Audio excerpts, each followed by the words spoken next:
Hello everyone.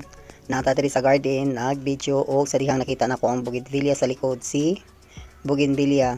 So karon ako gina siyang gi-research about sa bougainvillea.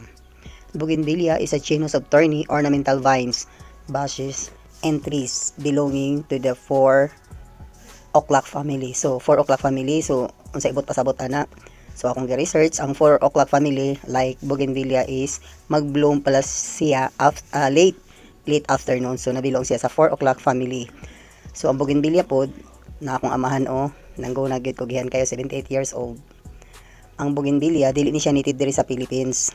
Native ni siya sa Brazil, Bolivia, Paraguay, Peru and Argentina. So there are between 4 to 22 species in the genus. The inflorescence consists of large colorful sepal-like bracts. So kanang puti mo na siya ang bulak gyud sa bougainvillea. So kanang pula muna siya gitawag og bracts, dili dada siya mao ang bulak.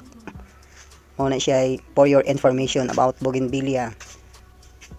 Karon asa nagikan ang pangalan ng bougainvillea? So ang ang naka-discover man gud ani, so gipangalan after him, si Luis Anton de Bougainvillea. So mauday na siya.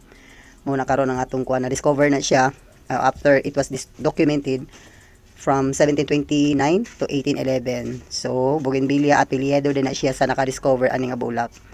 So mao to ha, dili siya native sa Philippines, pero karon sikat siya sa Philippines o hiyang pud siya sa climate sa Philippines. Kay kabalo ka sa bougainvillea gikan sa buntag hangtod hapon, gusto ni siya expose gyud siya sa init. Muna gusto sa bougainvillea bright light hantod sa hapon. Muna yung kailangan under the sun gyud na siya para mas bloom o mas dali siya mamulak. Og mao ra to, follow for more videos. Thank you.